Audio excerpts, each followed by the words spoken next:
if you had a job where you come to work and people clap for you, it would change your entire mood.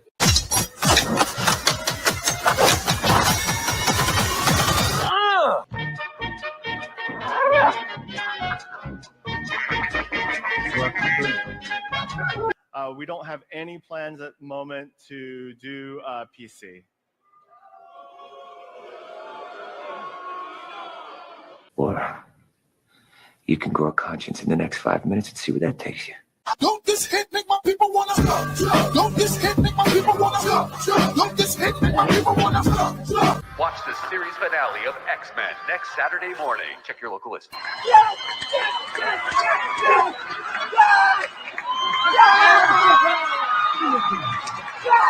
What the hell going on? Oh, we heard tale of a party. Gangnam Style. Open Gangnam Style. There can be only one magical Negro.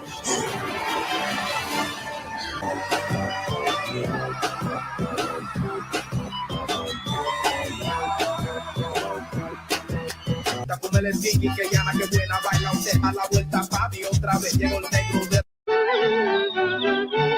It won't take long when there's a song to help you set the pace. Howling holler from the heart. This is pathetic. Where we used to live. Life could be worse. This is the worst. This is the worst. This is the worst. Mm-hmm. Yeah. Hello, my baby. Hello, my honey. Hello, my ragtime gal. Ai, menina vida, chega aí. Ai, menina vida, chega aí. Vai, quebra, tem mais, vai. Menina, chega aí. Vai, olha, danado. Eita! And the Disney stock just keeps going down and down and down.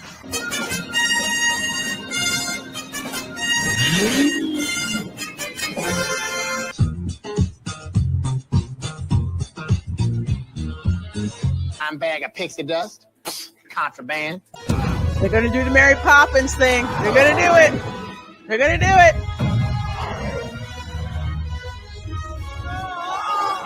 Yeah.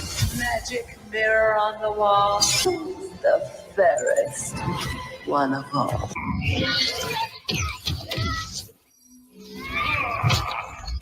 Oh, bitch, you killed Kenny. Kenny. You fat hoe. I get it. I'm not persecuted. I'm just an ass.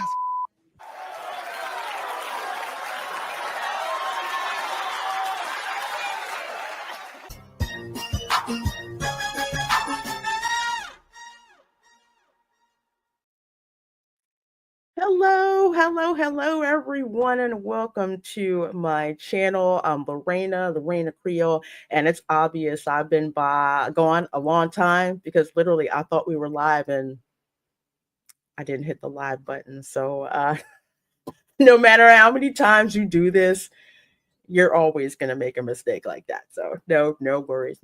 But not speaking of any mistakes, I am so glad you guys are back here with me. The Spice Lounge is back after a little bit of a hiatus, and there's so much craziness to talk about, especially when it comes to Hollywood. And you know, whenever I talk Hollywood crazy, I got Kamran Pasha on the show, right? So I'm so glad he's here to help kick us off and get us back in here running.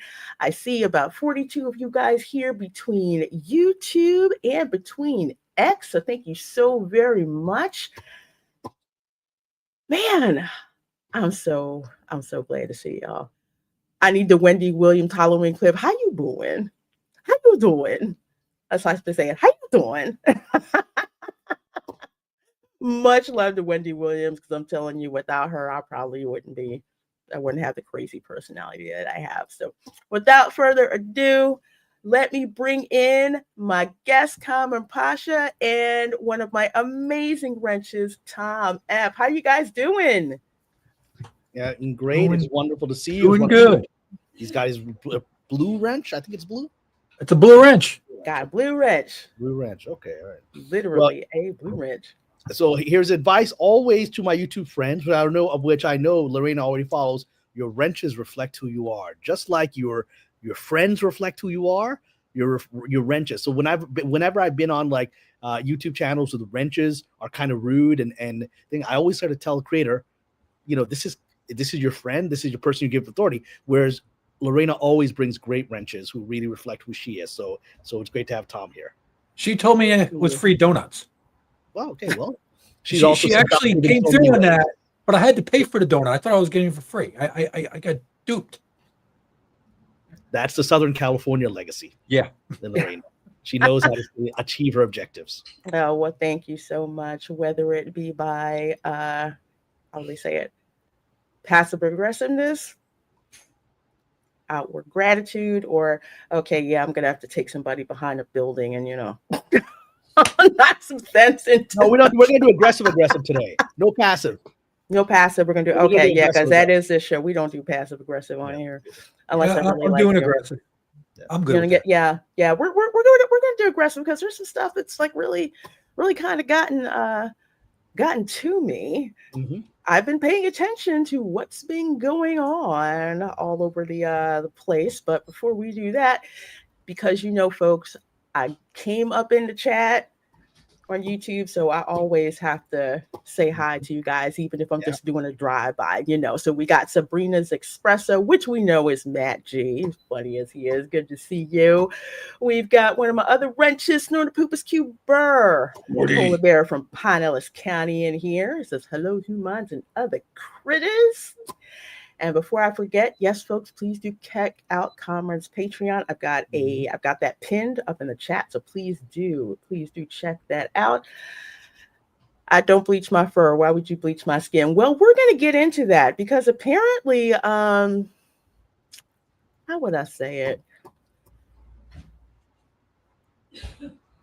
I got an issue with some stuff that some folks have been insinuating for several reasons. And some people will say things just to be rhetorical, but it's not rhetorical when you use it to try to make a racial point. So we're going to talk about that. We're going to talk about that. As we'll talk about when we get there, but let's just say many of our friends in this community are unaware or perhaps kind of slightly aware of their racist attitudes. And we'll get to those. We'll get to that. Mm-hmm.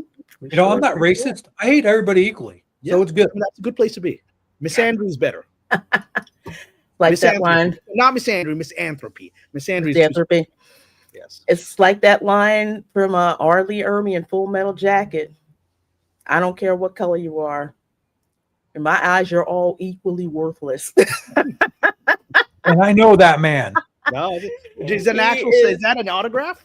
Yes. Yeah. He took my hat and he's like, okay, boy, tell you what, because we got done riding, we were on motorcycles, and he goes, you ain't wearing a hat. No, I'm going to sign it. So you can't wear it. So you got to put it away. Wait, so you're cycling with this dude? I mean, there's a lot of backstory to this. I rode motorcycles with him. Yes. Victory motorcycles. Yes. Okay. All right. Okay. I was like, that is so I once read a really interesting book on how to be a biker, and somebody rightfully pointed out to me, bikers don't get their vibe from a book, and I think that's kind of no. You don't get the vibe from a book. No. You ride because you like riding, then you find like people who ride the same way you do and the things you did. And Ermey has a love of food, and he's a nice guy. So yeah. Hey Marilyn, good to see you. Now, is that Marilyn M as in Monroe? Is resurrected a ghost of my lovely Norma Jean or no? I don't know. I just like Marilyn. I honestly had not thought about it until Kamran just said something. Now I'm always going to be thinking about that when I see it. I'm literally being haunted. I mean Mosey, Marilyn Mosey. Hey, Shinotsky says, I believe that you've seen Bleach. I saw a couple episodes of Bleach, but never got back to it. Not because I didn't like it, just because another anime snapped my attention. And Chef Nation, it says, good evening, beautiful people. Well, good evening to you. So good to see you, my dear. Going Shoki says, here's how big of a dork I am. I saw Bleach in that poll and my mind immediately went to the anime. Kenpachi Saraki for the win. Well, when you're an anime person, you really are an anime person. I've like yes. As an anime person, the world is kind of seen through that paradigm. Hey, I've been watching Dan to Dan, and I've been liking that. Dan to Dan. Yeah. I didn't This get. new season is into weird. I like it. Really? It's weird. I'm watching Sakamoto Days. Ooh. That one's good. I finished up Solo Leveling, what I could see of that. And now I'm watching The Fragrant Flower Blooms with Dignity. It's like a Romeo and Juliet kind of thing. Instead of rival families, you have rival schools. I was wondering what that was about. So I have to. You think I like it, or is it a little bit too eh? I don't know. I really do like it because it's a lot of chivalry that's in there, and it's like there's this really preppy upper snooty girls' school right next to the boys' school for delinquents. And the two never cross except for these two who meet each other. So it's pretty good. I'm a tough chick, so if I'm into a slice of life anime, yeah. Hey, listen. You play that one video game that I can't handle it. Oh, 11 Deep Space. Yeah, no. That is my guilty pleasure. I shall not apologize. It's not my speed. I shall not apologize. Hey, I Dylan. tried to mod for you there sometimes, but I'm like, okay, this is too sappy. I need to leave. No, you're mod if I'm battling, right? Yeah, basically. Yeah. Hey, Linda, good seeing you, my dear. Good seeing you, my dear. And Steve Gunner says, we all bleed red. Yes, we do. But some folks... Unless you are a Vulcan. That's true. Then you're green. Or you had too much to drink, then you bleed rum. Never mind. You would bleed red, but it would smell like rum instead of iron. Tom, are you a Capricorn astrologically? Mine look a little pale and, Tom, are you a Capricorn astrologically? Your zodiac? No. No, okay. He's got a bit of Capricorn humor. I like it. No. Cameron. Well, I'm not going to go to guess all 12, so we'll just leave it. No, here you go. Look. What do you got? Oh, Scorpio. Okay, well then, good. I know the Scorpio very well because I've historically dated Scorpio women. Scorpio I'm sorry. Yes, yeah. Scorpio. Are you a Scorpio woman, Lorena? Yes. So but you're a healthy Scorpio. I've dated unhealthy Scorpios. You know what that can be. Oh, I know what an unhealthy Scorpio could be. Yeah, so it's like I know. Scarlett O'Hara from Gone with the Wind is an unhealthy Scorpio. It's a thin line between love and hot war. And crazy scale. Yeah. Because I'm Aries. I read an astrological analysis because I have an Aries son that has historically dated Scorpio women to disaster every time. And the analysis that was done was a very simple analogy. The astrologer simply said, when an Aries and a Scorpio get together, it's like nuclear fusion. And I think that's accurate. It's nuclear fusion. They manage to stab each other in unexpected places and causing an absolute eruption. So it is fascinating. Yeah. But I'll keep trying until I make it work. Yeah, calm Scorpio will be like, I'm not going to eat them right now, but I'll make a pie that'll do it for me in 3 days. No one's going to suspect me. Linda's a Pisces, but I had a long-term relationship with another Scorpio lady, and that was like, oh no, I had to be insane back then. I had to be insane. As we can see from our lovely Lorena, Scorpios have a tremendous power, and there's a reason we're magnetized to them, often to our disaster. So, and I was just going to respond to Jacqueline's comment in the chat, but yes, I do. I do full zodiac charts. Well, I really should charge for them. I do like fully in-depth analyses. So yes, the reason I'm drawn to Scorpio women is my moon is in Scorpio, which men tend to be attracted to women that reflect their moon. Women tend to be attracted to men that reflect their Mars. So it's an interesting thing.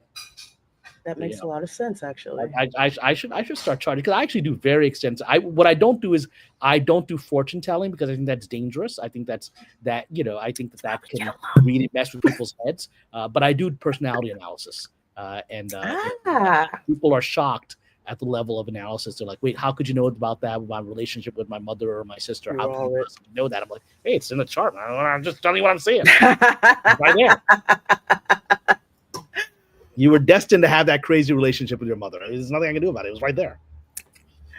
Well, folks, we've got 66 of you guys coming in here so far. Thank you so very much. Well, you know what we have to do. We have to do the hot topics, and interesting hot topic because it goes along with a clip.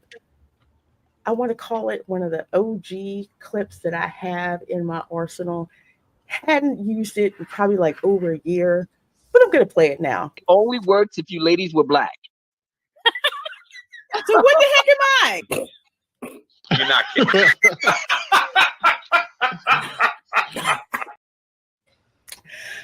Now, Ross is his smooth charm with the ladies, which will bring us to our question of the day. Yes, I put up there. I'm just interested. Do you believe that I bleach my skin? Apparently, 82% of you said no. 18% of you said yes. Now, the reason that I'm bringing this up, of course, Beyonce, which, yes, to reiterate, it is not a joke. It is not something that I just pulled out of thin air.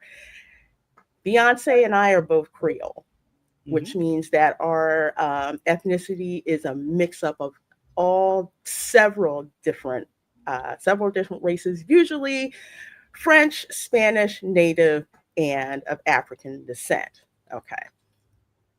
And we're related through the French side because there's the Creole French who pretty much stayed to themselves, as opposed to, say, the Cajun French, because they were the hick French, the redneck French. That's exactly what the Cajuns were. But the Creoles, especially the free Creoles of color, gens de couleur is what they were called. A lot of them looked like they were quote unquote white, but definitely were not treated that way.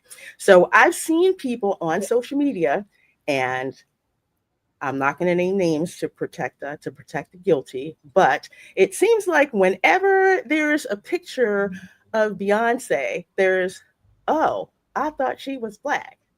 Wait, is she white now? She's whiter than me. I'm like, wait a minute. Wait a freaking minute. First of all, what makes you think that she bleaches her skin? Oh, well, she looks white in the picture. Did you ever think that it was lighting? Which is exactly what it is. Now, there's pictures of, this is the most recent one, which I did like. I thought this was a cool picture of her as Pam Anderson. I like that one. But these are pictures of her like when she was younger and in school. Let me blow one of these, because I have a picture that's like this. Let's see, where's she at? Can you make it larger? It's hard to see. Yeah, I tried to make it. Oh, you know what? I didn't switch over. Okay. Where is she in this? So she is I love high school. Where is she in row? She's in row 4. Row 4, go back or forth. Yeah. Are there 4 rows?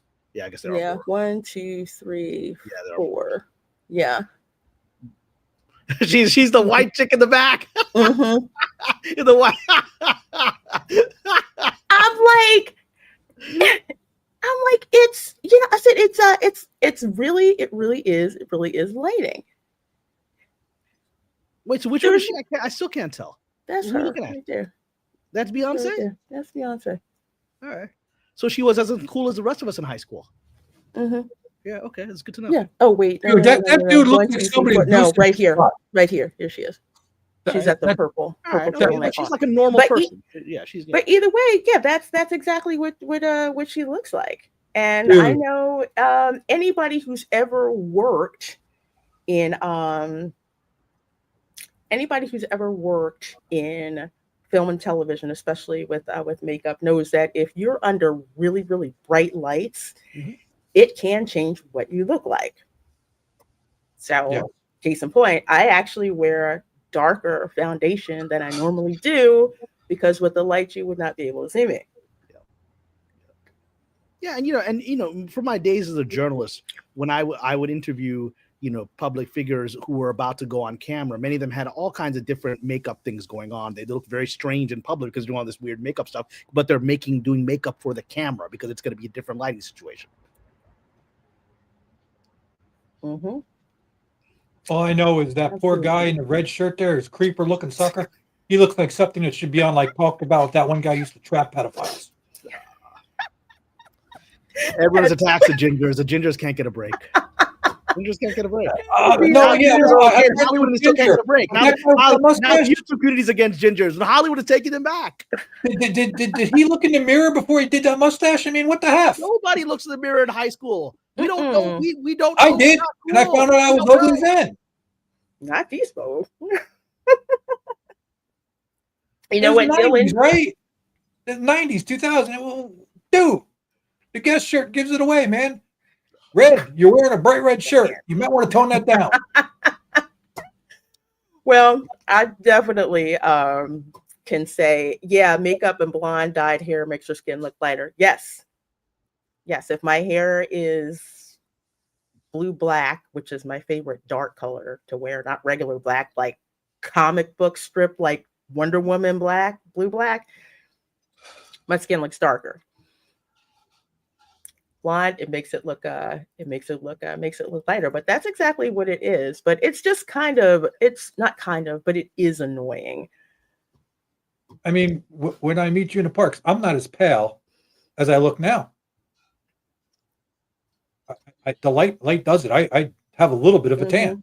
Don't lie. You are skeletal pale. I mean, there's no way. No, I'm not goth pale, man. I don't believe that's lighting. I've been in Florida too damn long to be goth pale. Yeah. Teacher looks like Carrot Top. Y'all wrong for that.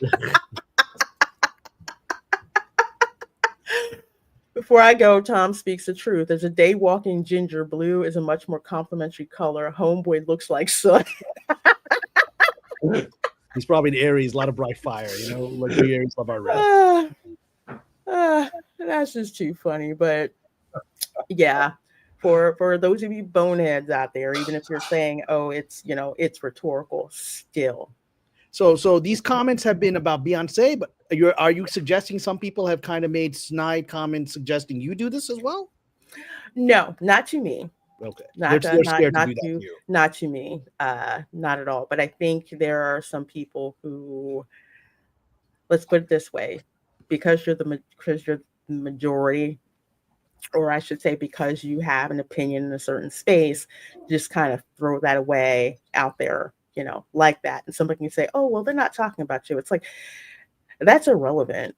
The fact of the matter is, it's like, be factual. You can't go out here accusing people of, bleaching their skin when they don't, and they never do. Realizing that, lighting changes things, and it does.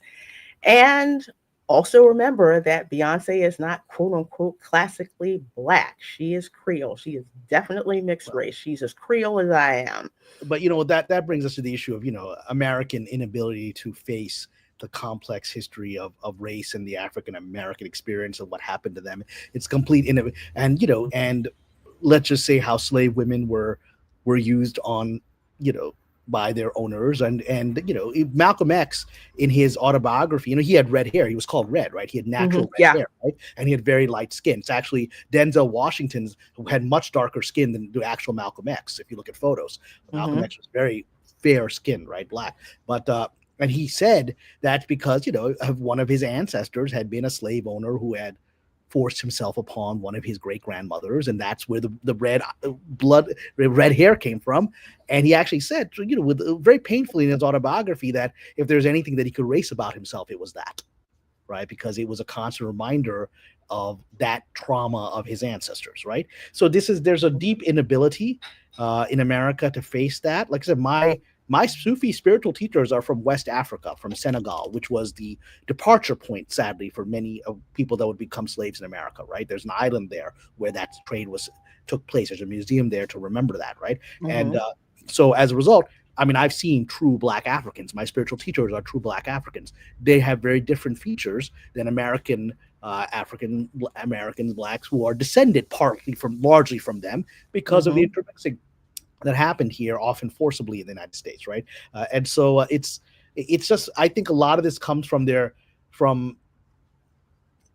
from generation upon generation of racial attitudes towards black women, and and a feeling of ownership towards them. People say, "Oh, you're being woke, Cameron." I'm just saying truths, man. I'm just stating truths about history and about sociology and about American attitudes towards black women, because for centuries they were seen as property of white men, and that's just an objective truth, and that affects the conversation around their looks today. And I don't know if you would disagree, but You could talk about the Italians like that too when they came over. They got done because they weren't considered white. And sure. Same with the Irish, but I'm just saying.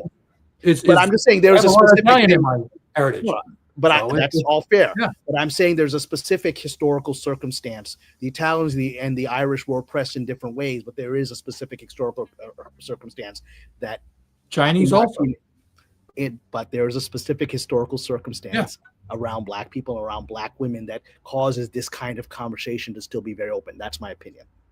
Well, the basic and slavery, and I've actually talked about this on the Dark Council. We talked about that. The biggest eugenics program was chattel slavery. Mm-hmm. That's absolutely it. They wanted to breed the fastest, the strongest, slaves that they could get. So that's pretty much what they did. Again, not all folks of black people of African descent were enslaved. A good percentage of my ancestors were not, but you had they came over before, like with the Moors. Right. Yeah, they came over with the Spaniards. Exactly. So and they were free black people. Yeah. They were free. A lot of them actually sailed for Spain, and the British would impress the ships.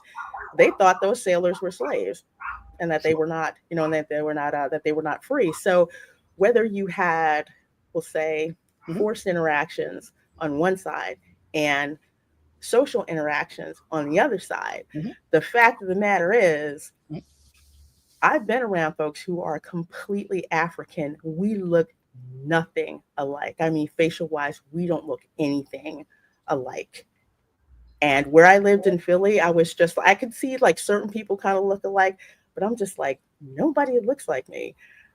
And then I come to Florida, I hang around a lot of folks from the Caribbean, everybody looks like me. And people who would demand to know if I was American or not were either from Jamaica or Trinidad, the Dominican Republic, or Spain or Brazil. It was the weirdest freaking thing ever. I'm like, I have no idea what it is that you're talking about. So, well, and it's interesting because one of the many, many things I liked about Sinners, and there's many, was they actually had a very real conversation about mixed race black woman played by Haley Steinfeld, who's very white passing, and then he cast Haley Steinfeld, whose grandfather was black, right? And people are like, "Whoa!" And she's her grandfather was black. That's a reality. That's the actress, and you all think she's white, but that's truth. And so that's part of American heritage, and we're finally beginning to talk about it a little bit, at least. But that's just something that I just wanted to bring up in case people have come across that. But I've seen it also talked about on social media as well. So no one's trying to quote unquote act white or look white. It's a personal preference. So now, before you spout that nonsense off. All right. Now then we can go on to boring Hollywood stuff now. Well, speaking of Hollywood stuff, before I talk about crazy Hollywood in the box office, something that I want to bring up is a film that I have not had a chance to see yet. I am a rabid fan of the franchise, and that would be The Conjuring. So apparently, I loved it. You didn't see this one? I didn't get to see the most recent one. I'm trying to go see it this weekend, and I've actually been binging the Conjuring movies to kind of refresh my memory as to what happened. And I'm not surprised. Coming here from the Hollywood Reporter from Heat Vision, Conjuring Last Rites jolts box office back to life with colossal 83 million US. 187 million globally. So the pick scored the third best Hollywood horror opening of all time domestically and the best ever overseas, among other records. Now, I'll let you guys opine on this in a minute, but I know for me, one of the things that I love about The Conjuring is, one, Christianity isn't mocked. Mm-hmm. Number two, the importance of family, and especially the importance of a marriage. And three, the acknowledgement that evil exists, mm-hmm. and it's not apologized for. I haven't seen. I think I seen the first one. I don't remember it. I'm gonna have to watch these. Yeah, and they're also interesting because they're based on true stories. I mean, I've read several of the books that have been written by the Warrens, right? Or I don't know if they wrote them or ghostwritten, but in the Warrens' name of their adventures, and a lot. I mean, there's real supernatural stories. The historical stories are not as crazy because it's a film, right? So there's a lot of added effects and scares that aren't historically documented in these books. You need to be to make a movie, but there is a core story in each of these films that's based on one of their real investigations. You know, the original Conjuring house, that's a real haunted place where a family, was fled. Then they have this very infamous case. They did one of the Conjuring movies about a man who's committed murder. He killed someone, and his claim, he actually took it to legal defense, was demonic possession. I didn't do it. It was a demon that took me over and made me kill it. Yeah, during exorcism. That was one of the cases. That movie they made on that. He didn't succeed in that defense. He was found guilty of murder, I believe. And but that was the first time historically that was asserted, and they were part of that case. And then this one, the most recent one, is essentially their last documented case. And and what's great about these movies, all the things you said, but these are very much a family drama. This is about a family, and so a lot of time is spent in the movie about their relationship. Without telling all the secrets of this movie, because I think you should go watch it. It really is more about their child. That you've seen their daughter in early movies go from child to teenager, and now she's a full-grown adult.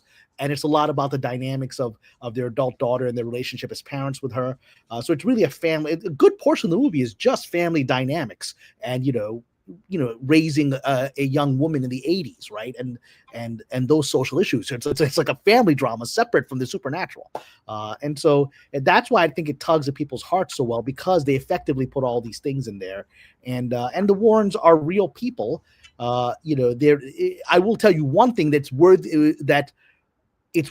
please stick around for the entire trailer for the post-credit or the credits, because this is supposedly the last movie in this series. At least I'm sure Conjuring spin-offs like Annabelle kind of things will continue, right? Because too much money to be made. But they do spend the post-credits show a lot of photos of the actual family and their historical thing, and so it's really nice to see the real people in depth in these photos. It's almost like a photo album that you get to know their real family and the real people. So it's emotionally tinged. Yeah, I love it when they do that, when they show the photos from the last one, the third one, The Devil Made Me Do It. They had pictures of the actor and the actual person, like Ed Warren, Lorraine Warren, and even the people in the cases with the picture and then who they were in the film. I know, to me, it's like it makes it even more real, creepier. I guess use the two interchangeably. That's like, oh yeah, what you just saw, that is based about a real person. Solomon Thornton says, I heard people say that Ed and Lorraine Warren were scammers. I don't believe that because there's been supernatural haunted events. What's your thought on this? They've been accused of that. I haven't looked into the claim, and now you have to look into claims, because I do ghost hunts and I've hung out with paranormal people, and there are scammers. I got scammed. There was a very well-known paranormal events company that was doing legitimate events. You can hang out with the ghost hunter guys and go to this event, whatever. I went to several of those, and then I paid for like a special gold pass. They offered a special gold pass that you could get major discounts on future stuff, and then the company just closed up and vanished after taking my money, right?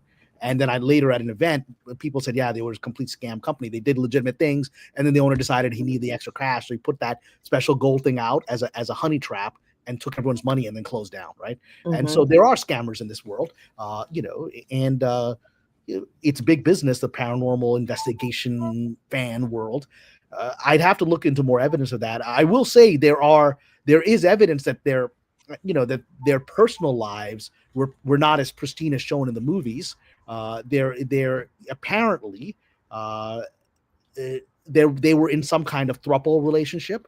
They apparently Ed and Lorraine had a third, and so that's not in the movies. But the historical Ed and Lorraine apparently had another woman as part of their relationship, and so that's not your typical Catholic story. So that is apparently documented, and I think that story that was actually leaked out by some rival studio to try to get upset about that. But but they're human beings.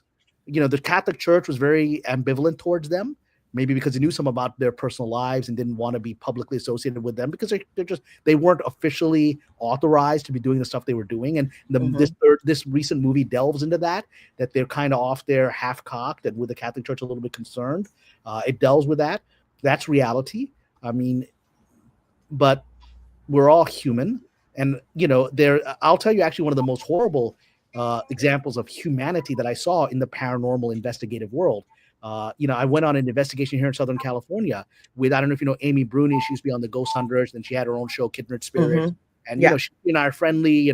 We follow each other on social media, and she's always nice to me when I go to these events. And that was an event that was here in Southern California. It wasn't LA. It was actually in Sacramento or something. It was a bit of a drive, but it was at a haunted asylum, a closed-on asylum, and it's one of the creepiest places I've been in because it was in really bad disrepair.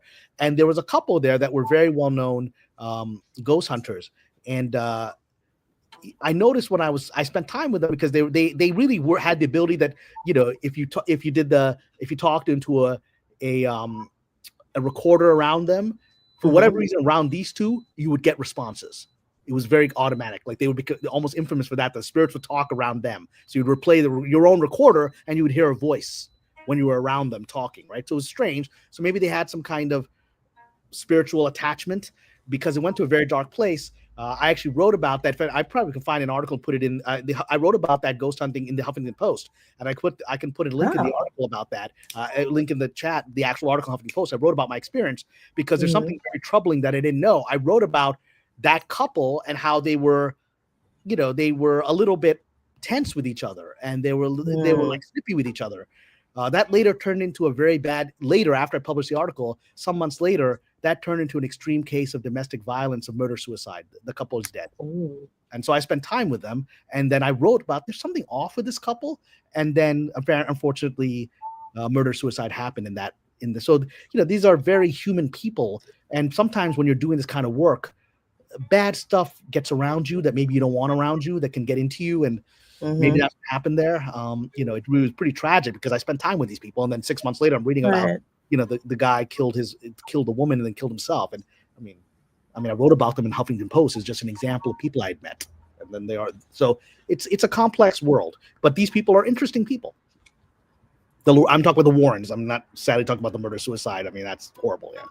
Yeah, they really are, and they're like their cases, their relationship is just, that's the main thing that that caught me from the beginning, besides the stories, because one of the scariest books that I ever read, I can't believe they let me read this in middle school, was the Amityville Horror. And apparently I'm like, I can't believe they let me take this book out of the library and read it. But I did. Do I believe that they're scammers? I don't know. There's enough plausible deniability. But I will say this, I do not believe in ghosts, but I do believe in demons. So it's one of those things where they could be, but there's too much there. There's too much there. Well, by the way, within the Islamic tradition, most conservative Muslims don't believe in ghosts either, because they believe the spirit goes to the barzakh, the barrier from life and death, from which it cannot return until resurrection.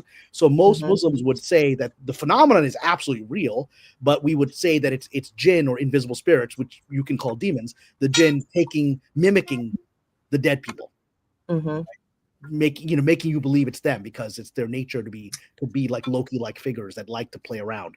And some of them are inherently evil, like you would call demons, but some of them are just screwing around just to have fun with you, make you think you're talking to your grandma, right? By the way, Well, I found the article. I'm just putting it in. I put it in the private chat. I'm also putting it in the public. Oh, chat. okay. Thank you for that. You're I can reading. put this off and I can bookmark it for myself so I can read Yeah, it. it's telling me I got to subscribe. I ain't doing that. I'll find a way. No, whatever. You gotta subscribe to the Huffington Post. You can just read that. What are you talking about? Wayback Machine.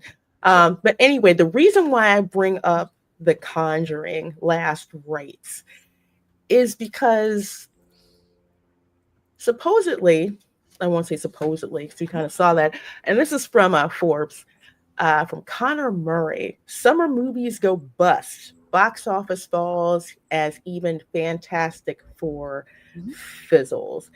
Now, I believe we talked about the Fantastic Four movie on this channel, and I know I thought it was okay. I liked it better than the Superman movie, but it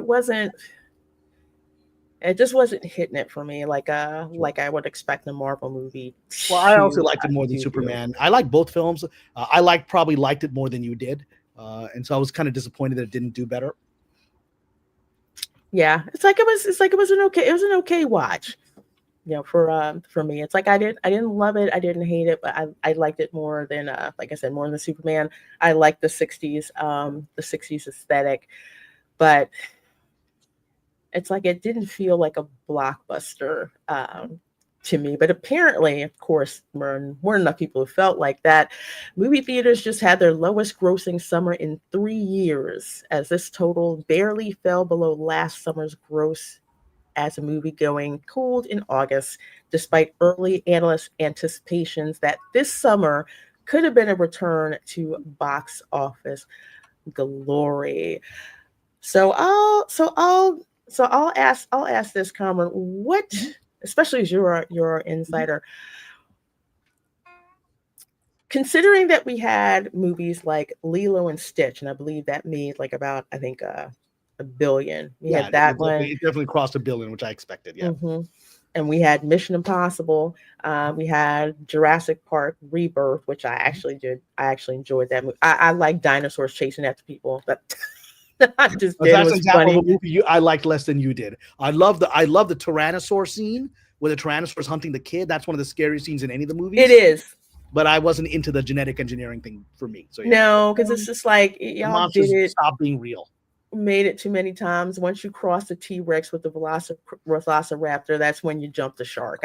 For me, what's scary about these things is the real creatures that once lived on the planet, rather than Frankenstein hybrids we create. So.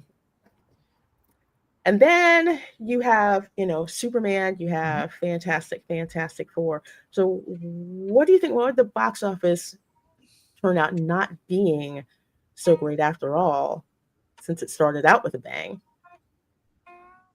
Yeah, I mean, it's what I think is what's happening is Hollywood is going to begin to start adjusting to the actual viewing habits that are changing. I'm not talking about viewing habits as in people watching at home. I'm talking about the kinds of movies that they're supporting. Right now, we've got a few big blockbusters that get most of the resources and with a very high necessary point to make a profit, right? And they're largely not making that, or just barely making it. They're eking away profits right now at best, which is unfortunate. But what we've seen is an explosion of really good smaller movies, particularly genre movies. This year has been incredible for genre movies. Can I bring one up? Let me know if you've seen this one. Have you seen this movie? Oh, I love Weapons. Weapons is one of my favorite movies of the year. Incredible. I haven't seen that yet. Oh no, I have not. You love it. It is a surprise. What is it about? I don't even. I don't want to tell you what it's about because. Okay, I like weapons in general. So. Well, it is about sci-fi. Is it what? It is. First of all, let me tell you the structure. It is. I don't know. It is a horror film. It is a horror film. More of a Hitchcockian thriller, but it is a horror film. It is unusual in that it is structured like Pulp Fiction or Go. It is multiple vignettes that are not linear. So you get to see bits and pieces of the story and it all comes together by the end and you put it together. And so that's unusual. Okay. And the core idea, which you can see in the trailer, is that it's a small town and one night at 2:10 a.m., all the children from this particular elementary school class, except for one, so 30 kids, get up at 2:10 a.m. out of their beds, and like hypnotized, go running out of their homes at 2:10 a.m. in the morning and disappear into the night and vanish. So the entire class is gone except for one child. Nobody knows what happened. Nobody can find these kids. Obviously, suspicion falls on the teacher, the school teacher, and wondering why this one child didn't go. And that's the setup, which you can see in the trailer. But what it is an exploration of very deep archetypal fears of in America that go back to Nathaniel Hawthorne stories. So it's really, really old school fears of American culture and supernatural that are being explored here. And it's supernatural hypnotism. It is supernatural. There are supernatural elements.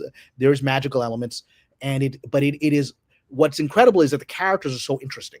The characters are interesting, and by the time you piece together what happened to the children, you're so invested in all these people. And then the finale is just an explosive finale where you're just jumping up and down. I mean, I don't know if that was your reaction, Lorena, when it all came together. You're just jumping up and down. I didn't see the movie because I didn't get a chance to, and it's up on my list. Oh, you haven't seen it yet? I saw. You'll love it.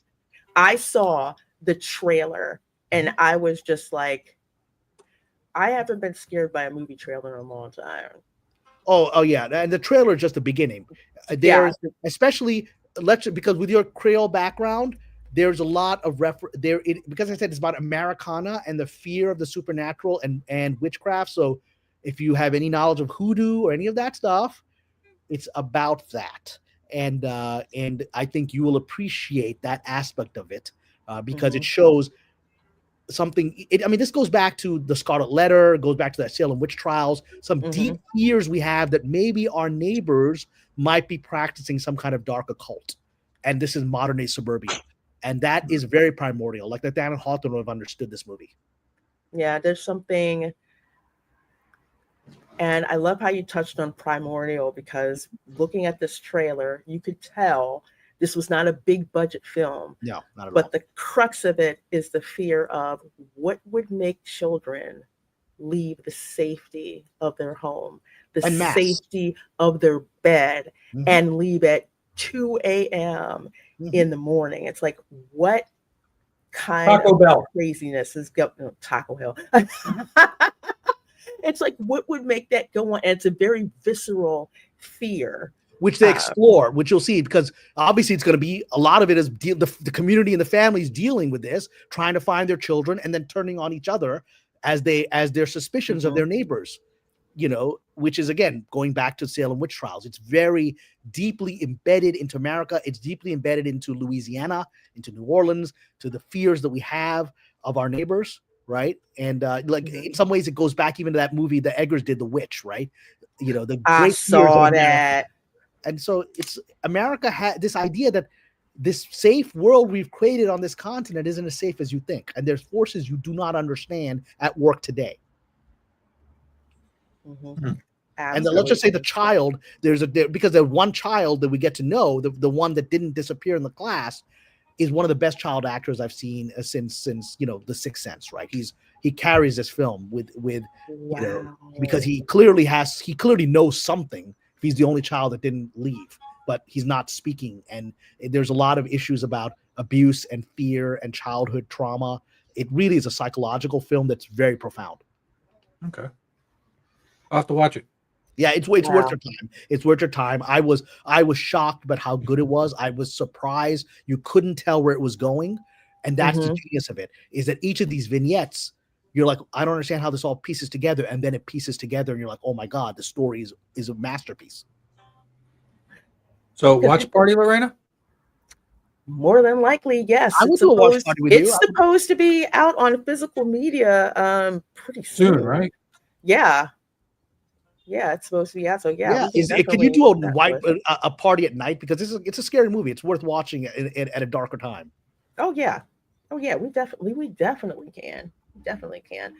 Chinosky says that's considered Weapons to be a mystery thriller. If I had to break it, he's right. It's very Hitchcockian, but there is supernatural. It's not like many of Hitchcock's films, especially Vertigo, imply supernatural that isn't real. This is supernatural, but it is a mystery. Well, not another. I don't know if I call them mystery, maybe not, but it goes back to what Kamran was saying about these movies that have a much smaller budget, and more of a, let's say, a more of a, I guess, a human story, but stokes into that fear. This movie, I cannot wait to see. Good Boy. So is it okay? We're already scared. So it's a demon possessing a dog. What's happening there?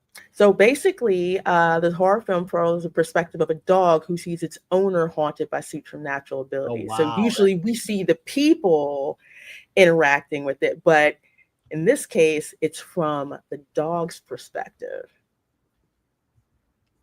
And I'm like, wow, I have never thought about that. Dog's perspective? Yeah, because think about it. How many horror movies, and I've seen this, horror movies, the people are clueless as I don't know what, but the dog is like, I'm not going in there, or, you know, they're barking, they're agitated, and the people just don't get it. The pets always seem to pick up first that there's I didn't even know about this. You know I'm a dog person. Yes, I do. That's why I brought it up. So that's why I brought it up. I'll have to watch this. So yeah, it says Shudder. So I don't know if it's specifically going to be on Shudder, but this is coming up. I've been hearing rumblings about it, and that's when I wanted to. Linda, if you're watching, note this down, honey. I hope. Yeah, I hope I think the dog better make it. I'm pretty sure the dog saves the day. I need something to wipe Cujo out of my memory. This is an example. See, this is an example of the genius of where we are today, right now, especially with genre films, right? This has been a year of genius genre films that are changing the genre because they're trying things no one's ever tried. Here we're taking the I love animals, I love dogs crowd and putting it into a horror movie. I've never heard of this combination, but it's going to work. Tom's reaction shows it's going to work. It's going to work. It's going to be a huge hit. Right? Because people who love dogs, people who love supernatural are going to come to this thing, right? And it's going to work. And another example of pure genius, which I don't know if either of you saw, was Hard Eyes. Did you see Hard Eyes? No. So that is, Dom, did you see Hard Eyes? No, that was in February of this year. So Hard Eyes is interesting because it is the first movie in I don't know if in history, but certainly first movie that I know of that actually made more money the second weekend, pure word of mouth. Like Sinners took a couple of weeks to get there, but this literally had no fall off. It literally went up the next week instantly, right?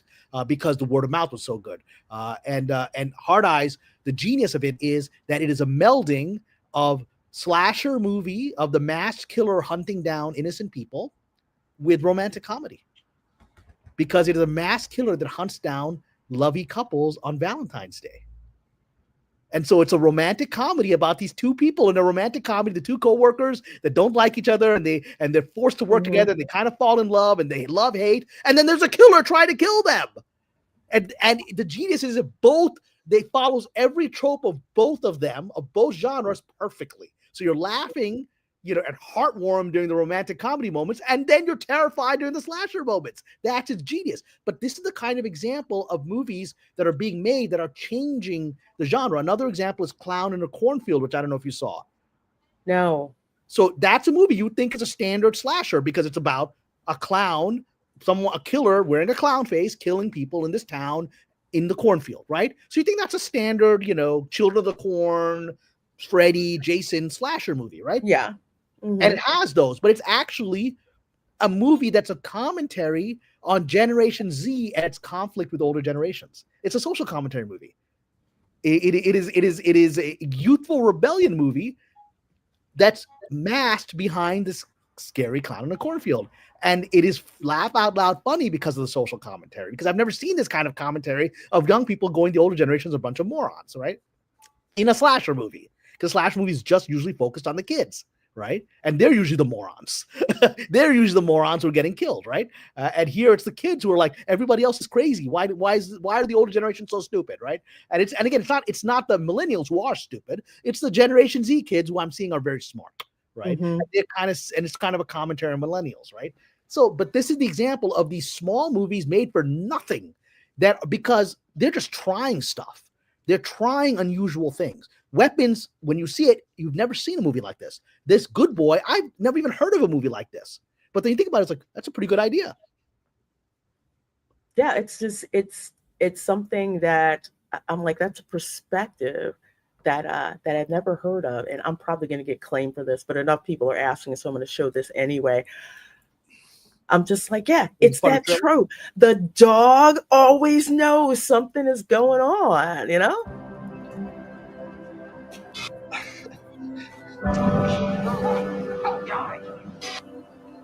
A family dog. Look who's here. Best friend. Goldie. Mm-hmm.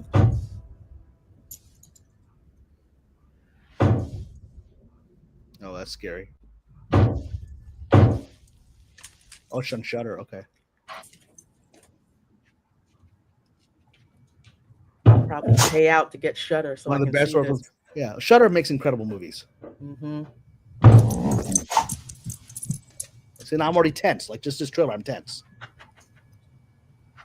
Especially as it's from the dog's perspective. He's Yeah. sniffing. Oh, that's great.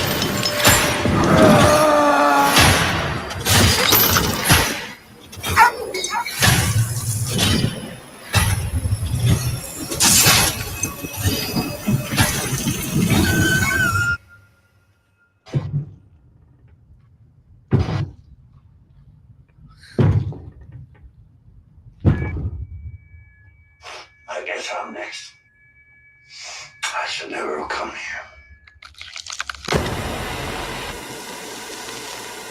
That looks so. That's great. Ah. Look, but you see, as you'll see when you see The Conjuring, as a standard trope in every horror movie that the dog barks at the ghost and nobody else can see. That happens in Conjuring too, right? But now it's a whole movie about that. That's brilliant. It is. It's the director's actual dog. So cool. Yeah, I saw this, and granted, I am not a dog person. I have cats, but I always. Oh, you like my puppies? Yeah, I like your puppies because I'm a cat person. I'm fine with dogs, but I'm a cat person myself. Emotionally. Yeah, I love dogs, but I like the dogs that are the protective dogs. Yeah. You know, like German Shepherds. Like dogs are just like, you know, they're always watching out after you, and I can't wait to see this because, like I said, one of the horror tropes is the dog always knows when something is going on, and the humans they just don't get it. They don't get it. What I love right about away. a cat, you can't make it with a cat. Cat's like, yeah, I don't care. Go ahead, eat the human. Yeah, they're like whatever. Yeah, those cats like, I don't Cats care. are like, oh, you're getting murdered? That's good. Where's my cat food? Well, the genius of Can I help with that? There you go. I'm scratching too. How's that feel? Well, do you remember in Ghost with Patrick Swayze? The cat Yes. was the only one that could see him, right? But the cat just didn't care, and he had to scare the cat to make him to do stuff, right? The cat just didn't care. He was like, he could see him, but he didn't care. But going full circle back to why we brought this up is that Hollywood is going to have to readjust the movies it is making, because putting all of its money and all of its eggs in these larger films that are no longer making massive returns is a failed strategy. Whereas Hollywood can see that they can see this, their accountants can see that these smaller movies are all making major profit. So it is time. I've been Are they predicting it for a smart while. enough to friggin' do it? Hollywood is smart enough eventually. It's just slow. The key word is eventually. Correct. Eventually, but that's all It's you like, can do. so they think that this big Titanic that can't steer for shit. Meanwhile, the little boat is going around them in circles. I mean, but that's it. I mean, that's the system, right? That's a system, and that's what it is. I work in it, and it's very slow to respond, but eventually does respond. And the pressure that responds to is other people making money and it not making money. Greed is So, what Cameron, that relates to another shirt saying I have. All right, let's hear your shirt. To the Hollywood. It's a bright red shirt, white lettering. It says, "I'm trying to see things from your point of view, but I can't seem to stick my head that far at my ass." And that's accurate. That is accurate, because the two pressures of Hollywood is greed and fear. And fear is losing your job, right? And and part of fear of losing your job is in any way being isolated from the groupthink, because that targets you to lose your job, right? Yes. But then eventually the only thing that overcomes that fear is you watch the other people making money that could be in your pocket. Yes. Make other people make a decision that's actually beneficial for their company and for their brand versus staying in their lane and not shaking the boat up. But here's one I want to clarify, Tom, and I've said this many times and I'm sticking to it, which is nobody's trying to make money for the company. Nobody. No, it's for themselves. Correct. But they're working for this company. They still got to make money for the company to make money for themselves. So therefore, shit rolls downhill. Exactly. That's exactly it. Nobody's thinking for 1 second if the company's profitable. They're all thinking, how can I use this to advance my career, right? And that's fine, because then self-interest will eventually win out, right? The invisible, Adam Smith, the invisible hand of the market, right? But it's a very slow market because fear is the predominant force, because most people in the industry are not there based on talent. They're there based on luck and relationships and connections. Most of them are easily fungible. They can be replaced by somebody else who also doesn't know what they're doing. So they don't have a skill. And the danger, if you are particularly an executive at a studio, is that you have all this power to greenlight movies and hang out with movie stars and do this, whatever, and get front row seats at the Lakers. But one mistake means you're fired, or one mistake they can pin on you means you're fired, and then somebody else takes your job and your power is gone. You don't have any skill to replace that job. It's musical chairs. If you can't find another job within a year of losing your job as an executive, you're out of the game. You're just out of the game, because most executives don't have a fungible skill, right? They don't have anything that's translatable. And so that's why fear will always predominate until greed starts etching away at it. Yeah, because you see these films like before I even go on a tangent, that guy who lives in China, thank you so much for the $5.20 super chat that you sent me. Thank you so very much. I appreciate that. Appreciate it, which means I got to blow you up with something. Here we go. I know you want the goodies. Welcome to the goodie room. Still one of my favorite. But you see that you did a perfect one. But that movie is a perfect example of the phenomenon I'm talking about, right? Because in just those two that you put up is perfect, because you've got Tom Cruise as Les Grossman, who's motivated by greed. Who is his right-hand man? Bill Hader, who's motivated by fear, because Bill Hader has no skill. At least Tom Cruise has the skill to smash his way through the system, like Harvey Weinstein, right? Whereas Bill Hader has no identifiable skill. That's why he's always in the shadow, right? And what is the last line of the movie? What's the last line of the movie of Tropic Thunder? It's when Tom Cruise turns to Bill Hader. These are side characters. The last line of the movie, it turns to him, is like, a nutless monkey can do your job. That's the last line of the movie. Seriously, a nutless monkey can do your job. That's the last line. So a neutered monkey, huh? Those poor bastards. And he's not wrong, because Bill Hader's like, yes, sir. Yes, sir. Bill Hader is so nutless that he'll take that humiliation, right? Because he's just holding on as long as he can to being the number two of this guy, right? That's the point of the movie. 100%. I mean, y'all, sometimes y'all think Commodore's making this stuff up. Me living in LA for 5 years? No, that's exactly how it is out there. It doesn't. That's why I'm so glad I have him on the show, because outside looking in, we're just like, these people are nuts. Inside looking out, they're like, hey, I got to look out for mine. Yeah. What do you mean this little nowhere movie made all this money this weekend? How come our movie didn't make any money this weekend? And again, that's Les Grossman yelling at Bill Hader. Yes. Why didn't you find that movie? And Bill Hader's like, I got to find a movie like this or I'm going to be fired. Bill Hader's doesn't care about making a good movie. He just wants to keep that job, right? And so now the Bill Haders are looking for these kinds of things that are good, and that's going to cause a shift in the economics of Hollywood starting next year, I believe. But again, everything is slow. Even if it starts started 2 years ago.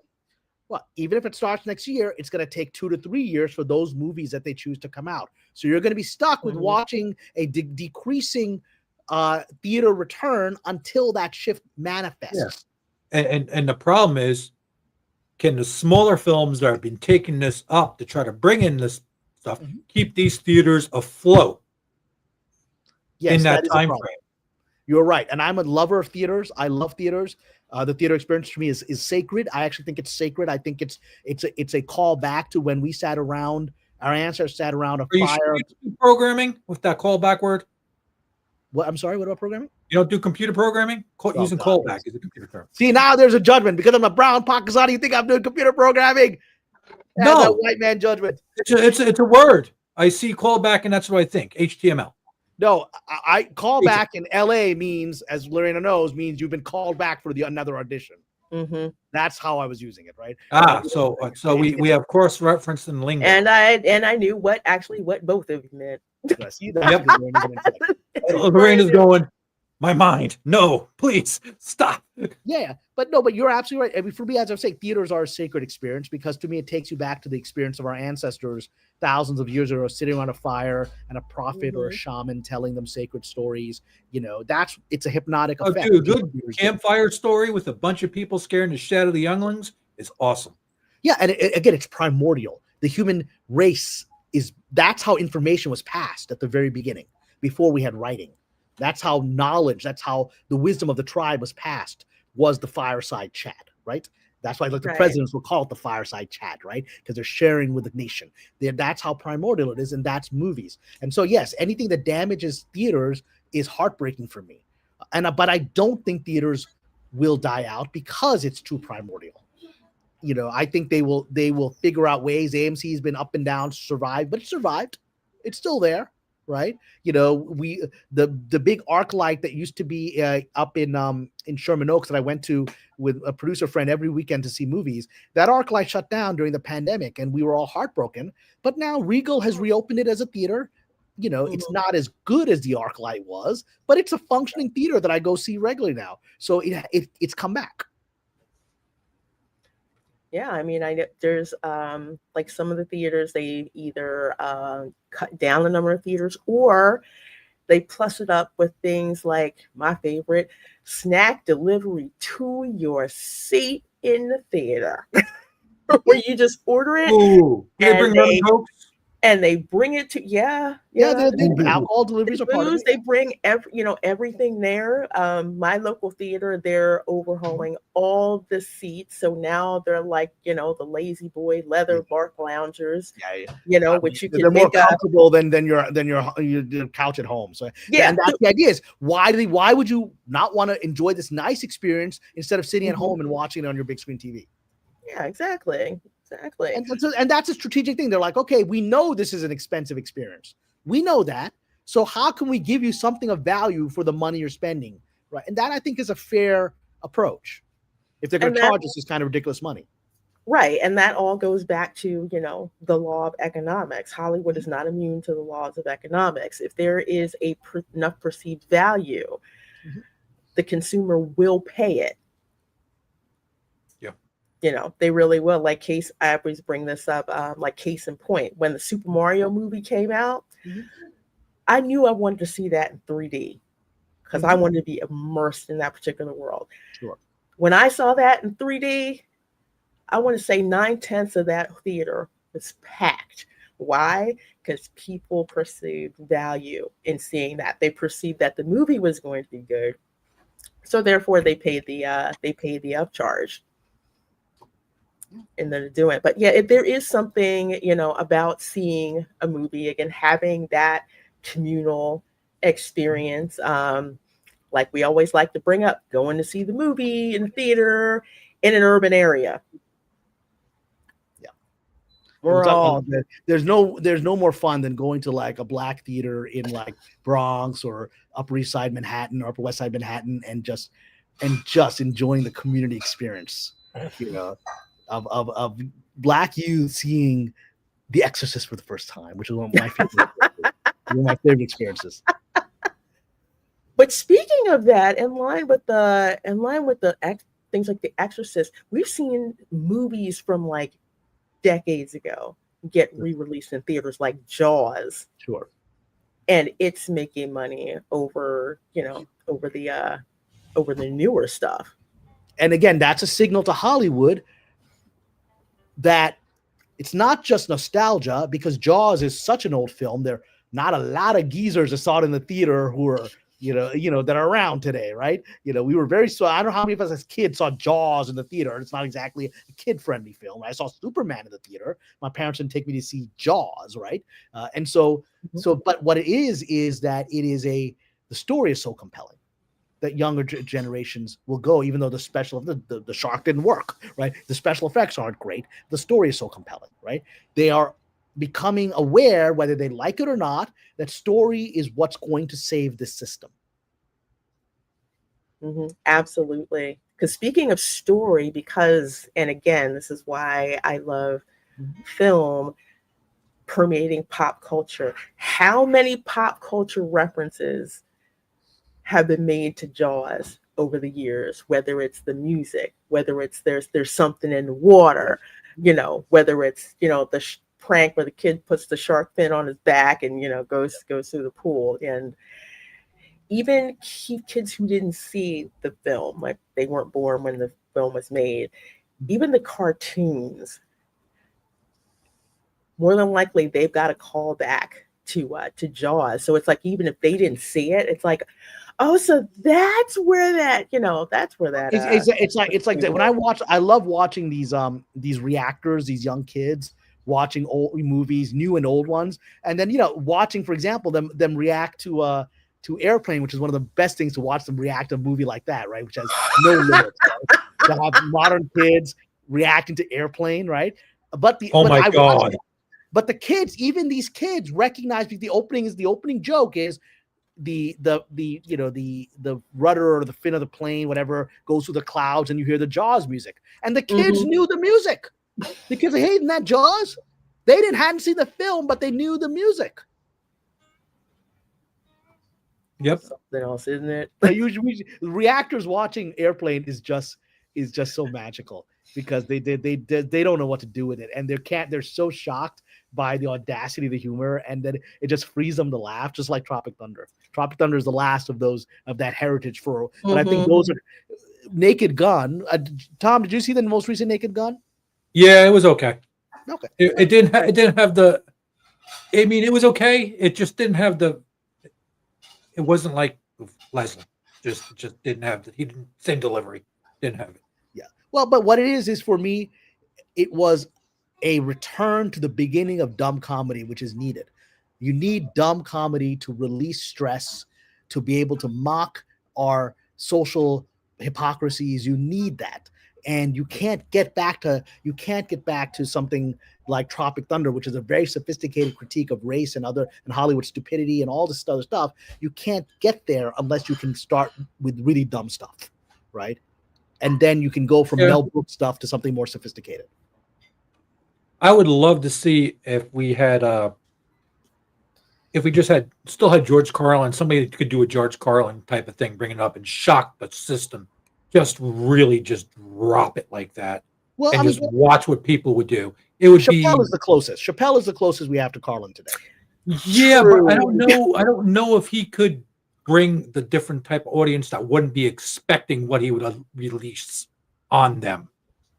That's true. Carlin, you never knew what was going to happen. That's what I'm saying. It just all of a sudden it was like, where the hell did that come from? And some of it bombed, but it still made you go, did he just really say that? Holy crap. That's why the CIA took care of him, my friend. That's a whole other conversation from the day. Yeah, Naked Gun. I didn't go see the new one. But one of the things that said, okay, it's probably gonna do okay. In the trailer, you see the scene where there's all their fathers who were in the forest. The pictures were up on the wall, and they were kind of like kneeling in respect. And the one black guy, his dad was O.J. Simpson. He's just like, come on, I can't do it. And I will say that's one disappointment of that character. They didn't do anything with that character, so that's the only time you see him. Really? Which I think, he would have been a fun second, but he's not. He's not the second in the movie. He's not. Nope. And you just see him in that one scene. So that's a shame because the whole theater busted out and laughed when that happened. Okay, but that's a release, right? It's like, should we laugh? We're like, no, we.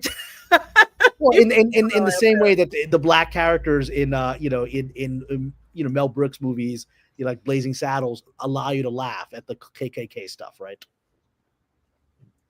Mm-hmm. Oh, dude, some of that stuff people just Blazing Saddles.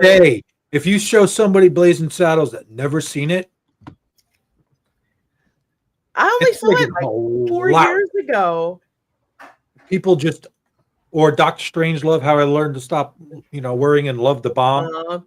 That will set some people off, and they have no friggin' clue it's coming. Yeah. Well, Doctor Strangelove is an example of true genius, right? Because you can watch that movie straight and think it's a promotion of war, right? Yeah. I mean, that's the genius of a parody, is that if you watch that movie and don't get the joke, you think it's promoting extreme militarism. That's what you think. Sort of like Starship Troopers. The way that movie was done is you can take that straight and think it's essentially a fascist movie, right? But it's actually, one would argue, a critique of that. Yeah, that. What was the other? It was like a horror movie, Attack of the Killer Tomatoes, which was so stupid fun that people just didn't understand it. The Blob made some people want I it. did see The Blob. That's one of my favorite old school horror movies to see.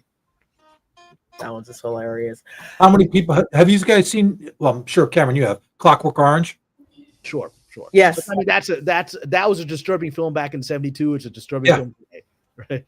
It's very hard. And it still makes people watch it, and they just don't. A lot of people don't get it. They don't get it. It was, Yeah, and it is a movie. It's a movie that I think hits too deep into the subconscious of the dark side of things. Oh, yeah. So it may be too much for people. It was too much for people then. It's too much for people today. I would hate to see how some of the kids respond to something like that tonight. Yeah. But something that's interesting, and I didn't expect for this to happen. I did see K-pop Demon Hunters on Netflix. Did you like it? I did. I haven't watched it yet. I should watch that. I did. I enjoyed it, actually. I really did. I enjoyed watching it, and within like the first 5 minutes, I knew it was going to make gangbuster numbers. And Netflix released the sing-along version in the theater. 2 days, grossed $18 million. If that would have been in for a week to 2 weeks, oh man, yeah. And I think Netflix hadn't planned for it because they didn't expect it. No, I think they will re-release it if they're smart. Just like they brought Sinners back in IMAX, right? When they realized what they had. Yeah, they really should, and they might do it. I want to say sometime around the holidays they should do that, because you have families out visiting together, all of that, and can go and see that movie. But yeah, I saw it. And I'm like, wow, that's actually really good. First female band at #1 in years. Yeah, I thoroughly enjoyed watching it. I mean, yeah, partly because of K-pop, but also partly because of the story itself. For some reason, it reminded me of a Gem cartoon. Gem back in the day. Yeah, of course. Yeah, So much fun. Yeah, it just, I haven't seen it, but just from the little I've seen, it has instantly the visual vibe. The Gem was also about like solving mysteries and fighting crime, while superheroes. My sister was obsessed with Gem as when we were kids. That's why my computer's name is Synergy. Now we'll see. When you told me the name of that, I'm like, oh really? A Gem reference? Really? I'm working on Synergy. Thank you. Yeah. His dang sing-alongs make bank. Frozen, yes. The first movie, I did like that. Wicked, I was not into Wicked, but Camera Girl was, so I didn't have a choice. I had to go see it with the theater kids, and they loved it. Rocky Horror, that's an OG one. I love Rocky Horror. Awesome. Yeah, well, Rocky Horror remains one of the cult things where people still today, they'll have 2 a.m. showings or whatever, and so it's like The Room here in LA. There's always a showing of The Room somewhere. I would like to see a theater have the chutzpah to actually put in Rocky Horror and the Minecraft movie. And I want to see if the theater actually lasts without all their ushers running out and going, no, we can't go back in there. I think it would be comical. I'd go to it.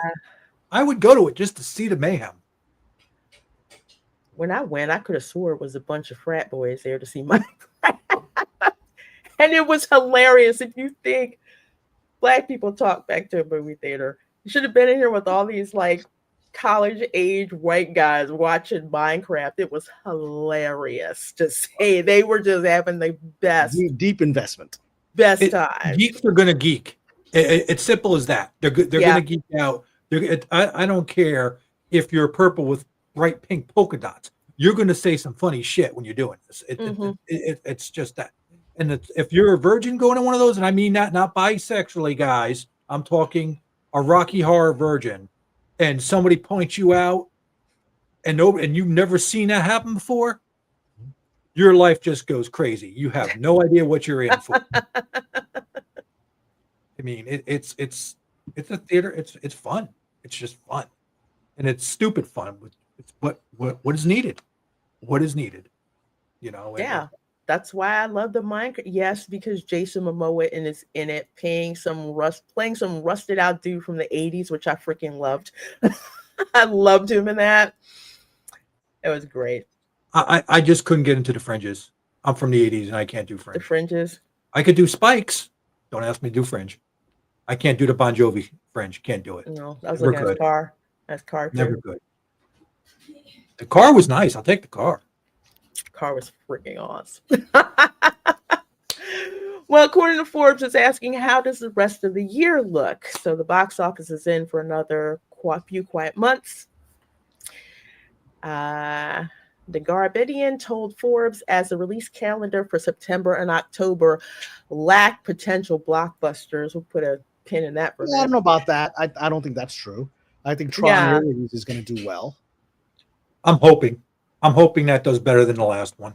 Yeah, I mean, look, I'm invested in Tron. I was the head writer of the Tron Uprising animated show, which you can watch on Disney Plus right now until they fired me. But so I'm invested in Tron. I helped create part of the mythology, and so yeah, I think Tron Ares is going to do good. I'm sure the Wicked Part 2 is going to do very well. That is going to do well. I haven't watched the first one. I'm not going to watch that. Just sorry. It's what did I tell people? Because I had to go see it on Broadway. It was a birthday present, so that's different than the movie. I took the camera girl to go see it on Broadway. I fell asleep. I didn't wake up until it was intermission for the second act. But face value, production value, story, visual effects hit all cylinders. So even though I didn't care less really about it being on stage, I am in the choreography. Choreography was on point. Everything. So I'm like, okay, this is a love letter to the theater kids who will go and see it repeatedly. They were in cosplay. You would think it was like a nerd flick, but instead, it's for theater kids. So that one is going to do extremely well. I agree with Kamran. Tron, I'm going to see it because I gotta see it. First one, I absolutely love to death. Second one, Daft Punk soundtrack is life. I will say that. You know what? The Daft Punk soundtrack is amazing in Tron. We should figure out a way to do a theater thing where we go live stream before, go watch the movie, and come right out and do a review right then and there. We should do that for Tron Ares. Actually, yeah, I'm game for that. I'm game for it too. Like I said, I whether I like it or not, I'm invested in Tron's success. Right? Yes, I would have liked it a lot more if these clowns hadn't fired me, but whatever. Yeah, same here. They would have had a better. They would have had a better. They would have had a franchise. I was trying to save the show. You can come to Disney World and start riding the ride constantly with a sign up saying, "You all suck. You fired me." Well, I mean, my vindication was people watch the Tron Uprising and they're like, "This show is really good," and then suddenly it's really bad. I was like, "Yeah, that episode where it starts being really bad is the day they let me go." Like, how did it go from being a really good show to a really bad show in one episode? I was like, "Yeah, now you know where you know exactly where I'm fired." You go, "Wait, what happened? How did that show become?" Now I'm gonna have to go watch this and play the guessing game. Thank you very much. You will see, because the first half of the show, it's like a sophisticated adult show. Kids will love the visuals and the stuff, but it's talking about moral philosophy. It's talking about the morality of rebellion, of insurgency, all these things, right?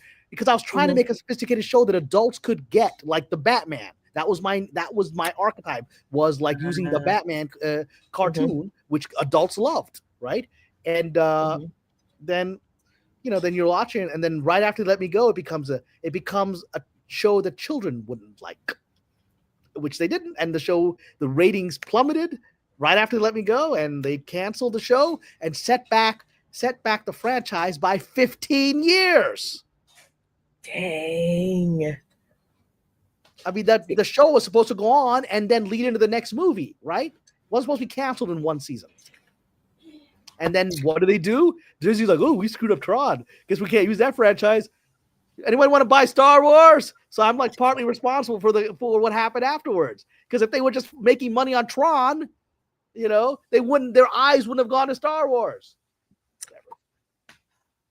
I tell you, okay. I'm gonna have to watch that for you can watch it and you will see. You're like, how did the dialogue go from being really good for really bad in this episode? So you just made me think that you're the person that made Star Wars die. Damn it! Don't do that. By getting my ass fired by not keeping my mouth shut. I should have just let the show. I should have just done what everybody else is doing, which is just let it fall apart and collect my paycheck. I wanted to save the show from that. Yeah. I should have done what everybody else at Disney says, which is shut up and collect your paycheck. Not your problem. Like I said, everyone else, no one's trying to make a show there, and no one's trying to do anything in Hollywood. They're just trying to keep their jobs. I was trying to make a show. Well, that was my mistake. I should have just collected my paychecks out. This thing ain't. You guys don't know what you're doing. Not my problem. Just keep paying me. Oh yeah. I sent Dylan a comment on this. Can I comment on this one that you got highlighted there, Lorena? Which one? Yeah. I liked Nine Inch Nails back during the Pretty Hate Machine time, and when they were really more industrial and heavy, and I'm looking to see how it is. So I'm waiting to see. 9 Inch Nails is not like one of my favorite bands at all. Their music is okay. I'm just like, supposedly they've done soundtracks before. This is the first time that I've heard that they did soundtracks. I was like, really? You're gonna go from granted Daft Punk broke up. That did piss me off. But if I have, I didn't know I was listening to it, that they've done a soundtrack. So I'm more like a wait and see. If you go back to, Shock, I was had really dark hair, looked that way back when 9 Inch Nails first came out. And if you would have told me he would have been doing soundtracks back then, I would have said hell no. It was a different type of thing. So 9 Inch Nails is a lot different now than they were back then, sort of like Metallica. And so Trent Reznor, he's a good musician. I'm not going to say he's not. He's had his hands in a lot of things. And them using the name 9 Inch Nails versus Trent Reznor, that's where I'm kind of wondering, well, are you doing it as a band project? Or are you doing it as a solo? Where's it going from? Because it's a bunch of different type of music. It's sort of like how Ministry evolved into band Ministry also. Mm-hmm. So it's kind of want to see. I'm curious. Yeah, because I'm just we'll see what the But just to answer the point of this, I think that this article is too negative. I think there's going to be, again, they might not be massive blockbuster hits, but they're going to make money. I think Tron Ares will make money. Definitely Wicked's going to make money, right? I'll be honest, I don't give a crap about the Avatar franchise. Neither do I. Maybe I'm blasphemous, but I didn't like it. I did not like it. I like the graphics. That's all. That's the point. It's just a visual thing. The story is Pocahontas did the story better. Yeah. I will say there's something about them picking up full-size M60s and shooting them, and meanwhile the humans have to use the M60 type gun on a tripod, and the big blue guys pick up the M60s. That me being a gun guy goes, okay, that's kind of cool. See, again, but that's about it. Specific thing that is of interest to you, right? Yeah, that's about it. Broadly, the story is mediocre, and it is. It is. I literally sat down watching it with a notebook, and I'm just like, I found the Rebel Moon series better than the That's Avatar wrong. series. That wouldn't work. Why the heck would you do that? And it took me out of it so much. I'm like, oh, on the outside it looks okay. The second movie, it was all right. The year that Avatar came out, I saw it once, and I was like, meh.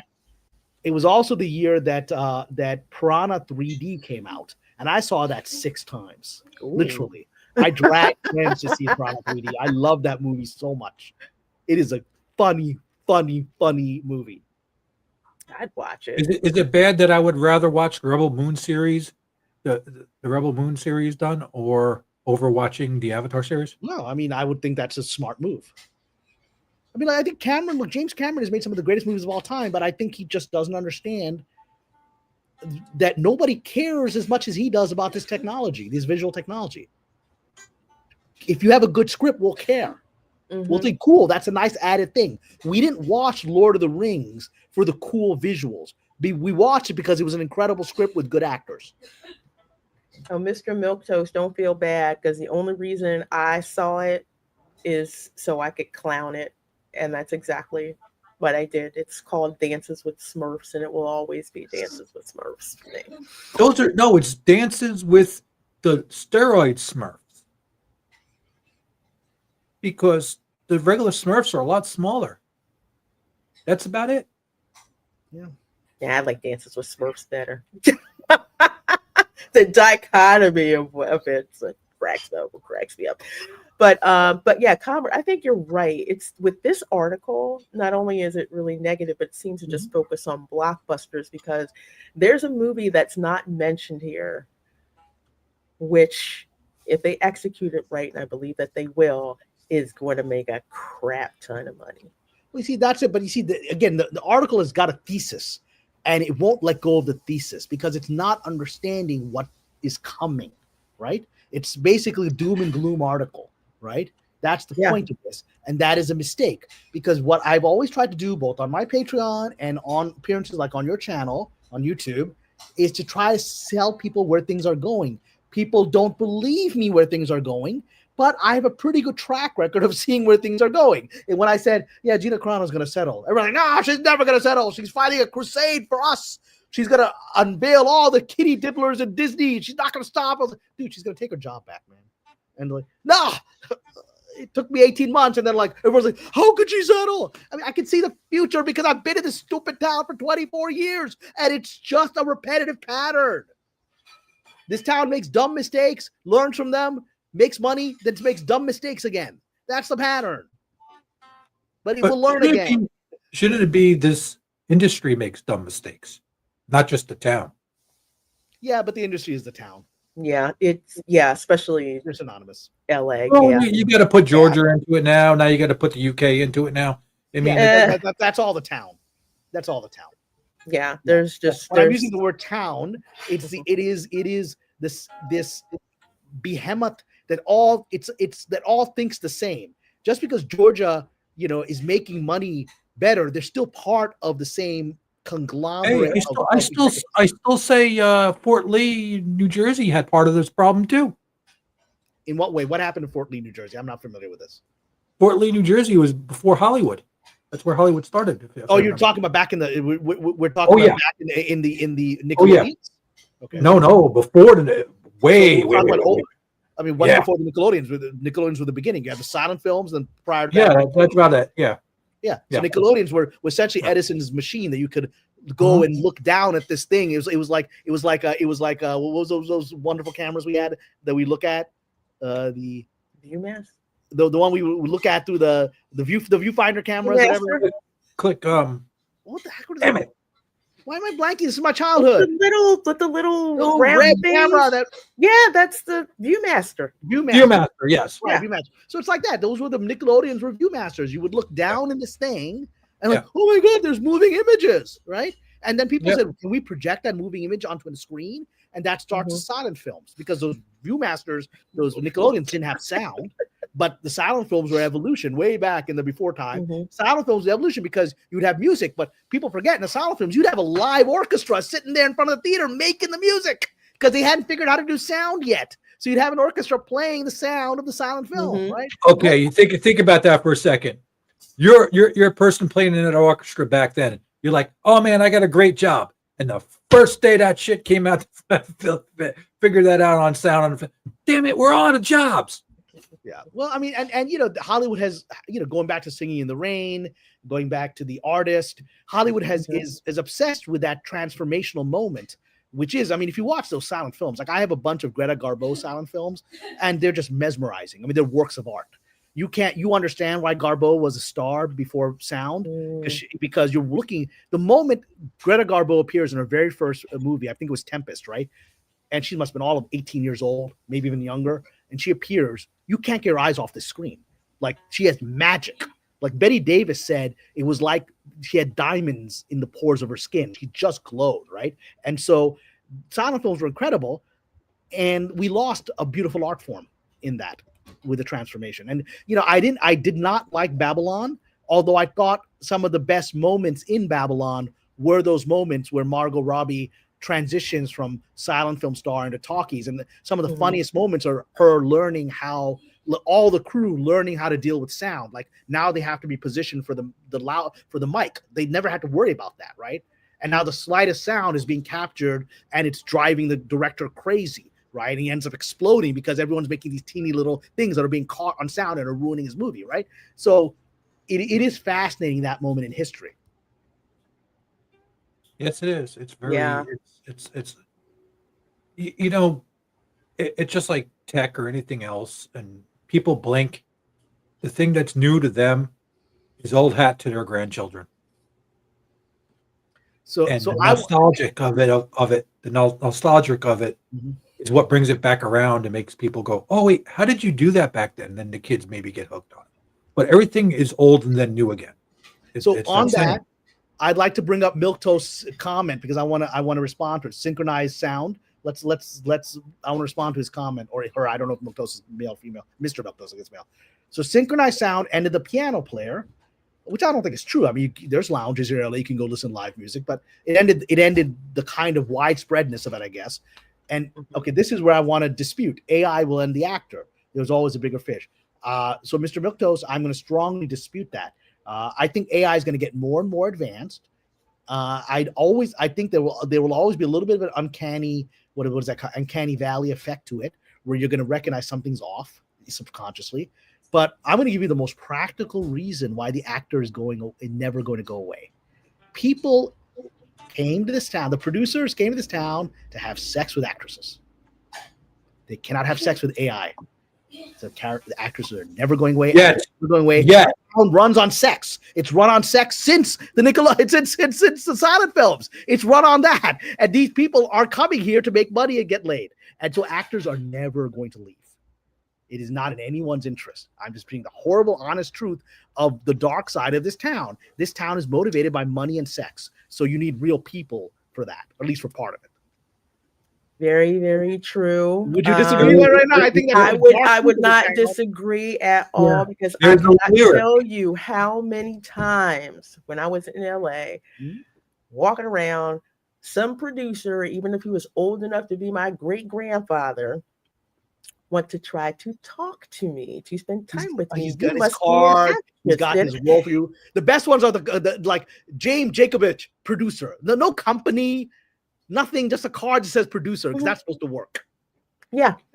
There's a lyric to a Queensryche song where it said religion and sex are basically the same. Selling skin, selling God, the number are the same on our credit cards. Same thing with the movies. Yeah. I mean, it's like with actors in Hollywood, anytime they're like, oh, well, I did such and such and so and so. I'm like, okay, unless I can see it in a movie or rent it from Blockbuster, it does not count. So what exactly did you do? Yeah. But Kamran is 100% right, though. I'm not saying that's a good thing.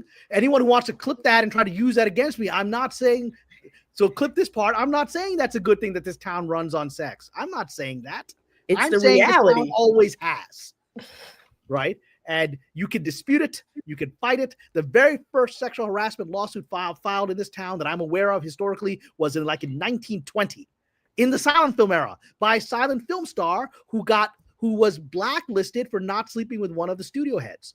And she sued and she won.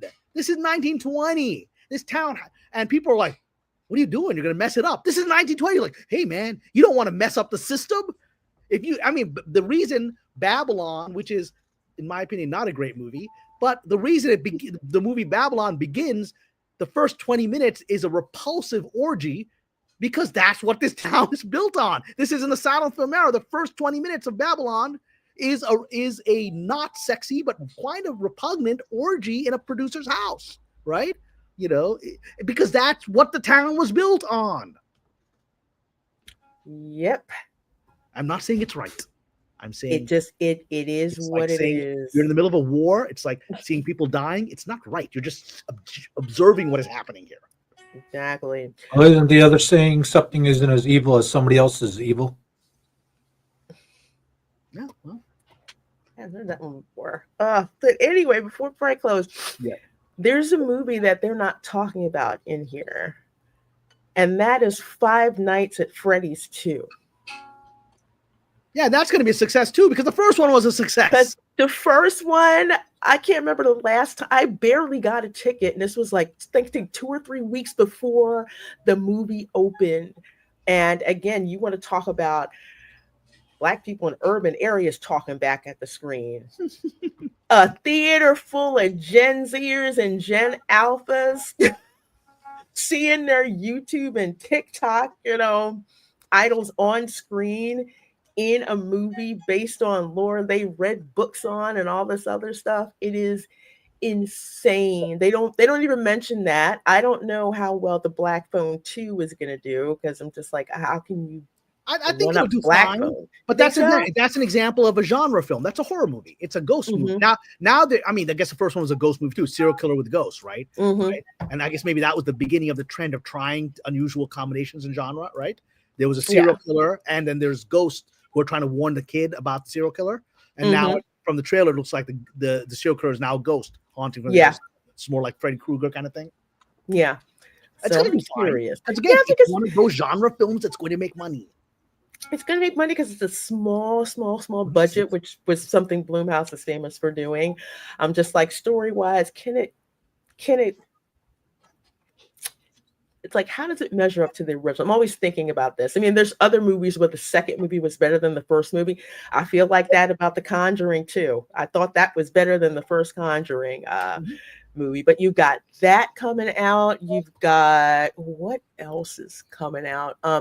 Kiss of the Spider Woman could go really, really good or really, really bad. I've seen the trailer, and I think I talked about this on Paulie's show. It's really going to hinge on how well Jennifer Lopez sings. I mean, I saw the trailer and I thought it looked fabulous. I'm sure. I mean, she can sing. I'm sure it's gonna be fine. I actually got a surprise invite today to a special screening at the DGA where Jennifer Lopez is gonna speak tomorrow, but I can't go because I have actually a prior commitment. Had they told me a week before, I would have had another commitment. I would have rearranged it, but I have a commitment I've got to go to tomorrow. But it would have been nice to go to the screening at the DGA and hear Jennifer Lopez speak. It would have been nice.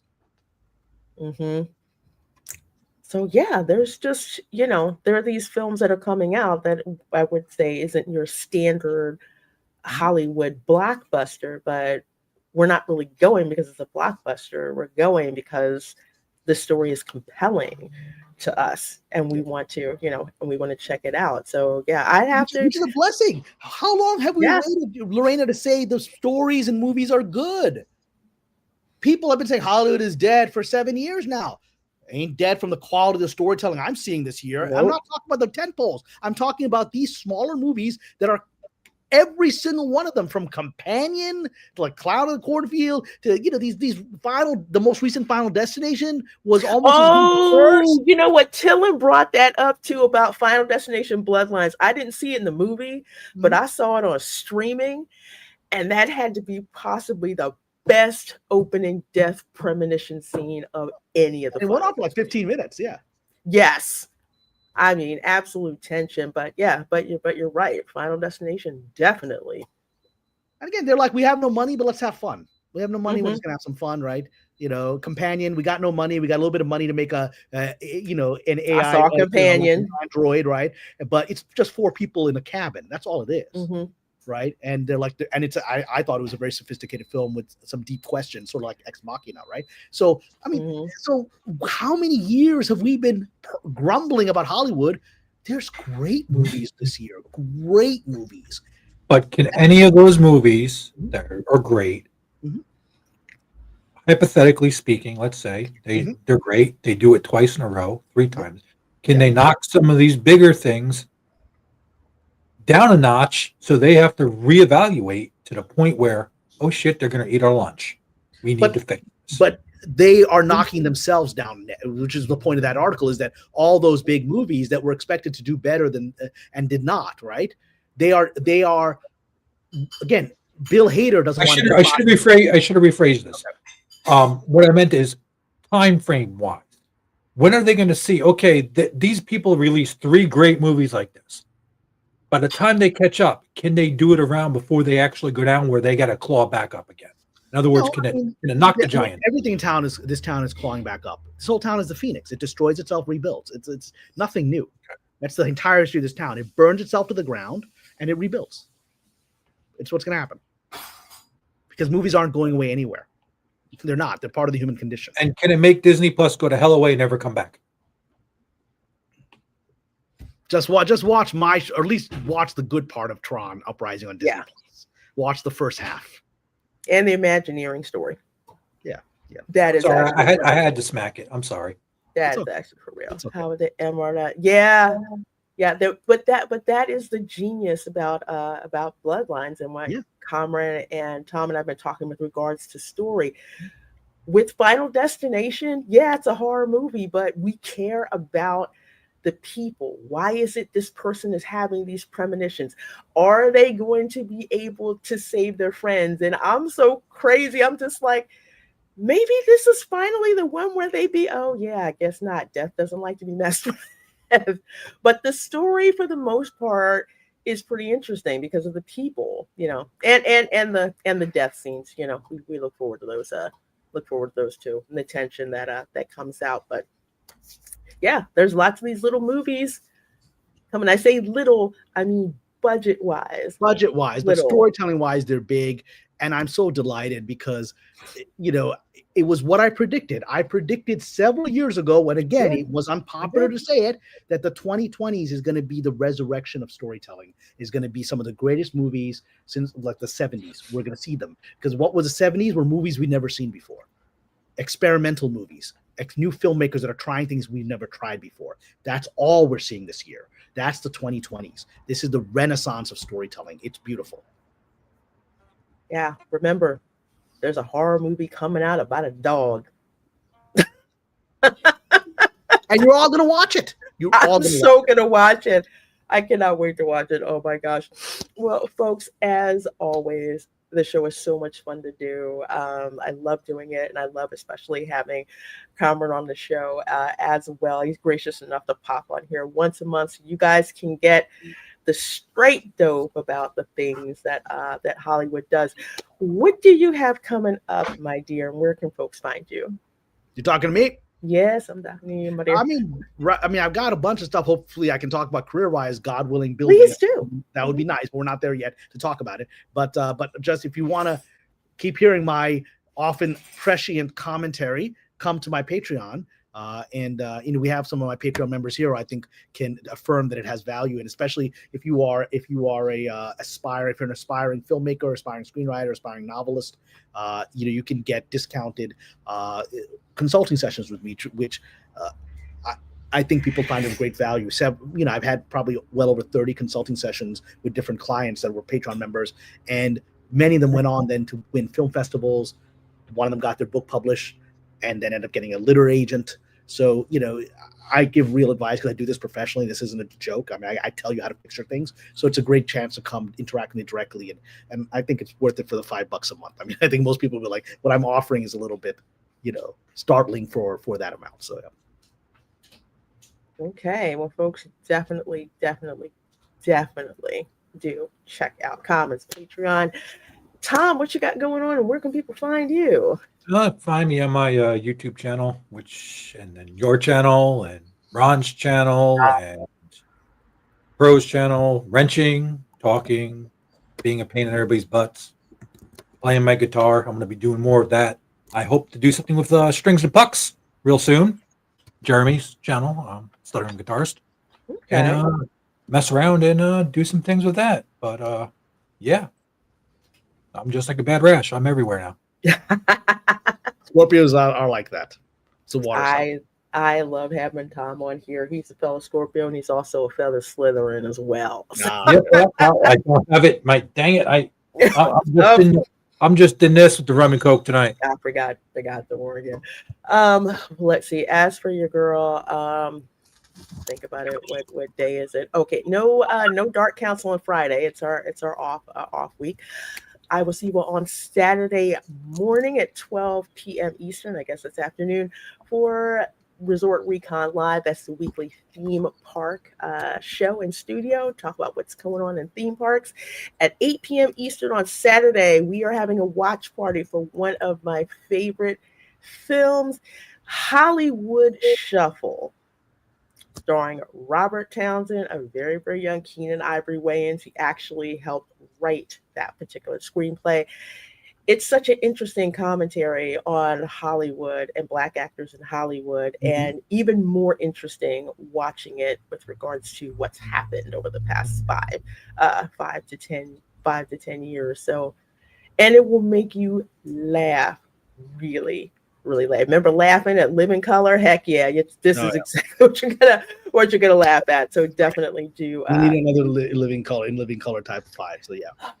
We do. Mad TV tried for quite a while. They were doing it, and Dave Chappelle kind of cut his run short. But man, Living Color, that was a show that brought everybody together. Watch that. Long Jennifer Lopez. Mm-hmm. It had a huge cultural impact. We don't even realize. Absolutely. Oh, before I forget, you can watch Good Boy on Shudder. SHUDD. When's it released on Shudder? It is releasing October 3rd. Okay, so we got a few weeks. So I subscribe to Shudder. I'm a horror fan. Shudder is one of the most amazing streaming sites. It's worth whatever the $8-9 that I pay a month for it, and there are amazing horror movies on there. There's thousands of them. There's horror movies from all over the world. There are terrifying horror movies from Indonesia, from Mexico. I mean, it is probably the best streaming thing that I've got. That there's just no end to the quality of material on there, and they greenlight good movies like this dog movie, right? Good Boy. I mean, they try things. They're interesting. They've got a great stalker movie called The Watcher, which is one of the most terrifying sort of stalker movies I've ever seen. It's on Shudder, and you can watch it. So yeah. Yeah, it's been a while since I've had Shudder, but when I did, just binging horror movie after horror movie. It gets out of control. You can't stop watching. No, it's literally like, I barely go to Netflix. But with Shudder, I'm like, if I turn it on, I'm like, oh, I gotta watch that. I gotta watch that. Well, folks, thank you so much for hanging out with us. My streaming schedule is a little strange the rest of this month because, and keep praying for me, it looks like, well, they actually said they wanted to bring me onto that contracting job opportunity. So I am just waiting for the legal stuff before I get the contract. So please do. Well, I mean, keep up your prayers for me. It is better for all of us to have real income beyond YouTube. And so, this is a nice, fun thing to do, but we all need to keep our lives going. So I have my prayers for great success with this contracting opportunity. Oh, well, thank you. Thank you so very much. Thank you. You guys have a great rest of your morning, evening, wherever you are. Kamran, thank you so much for popping on. Please do make sure you hit that like button. Please make sure you heart this stream, and we will see you all later. Next time. Bye, everyone. All right, everyone. Let's tidy things up. Autobots, start your engines!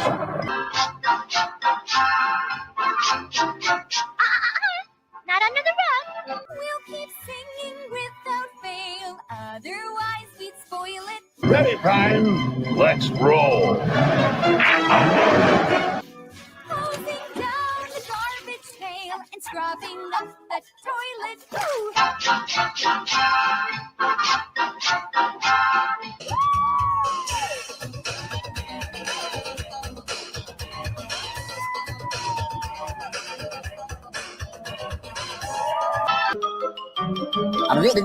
That's all, folks. You're still here. It's over. Go home.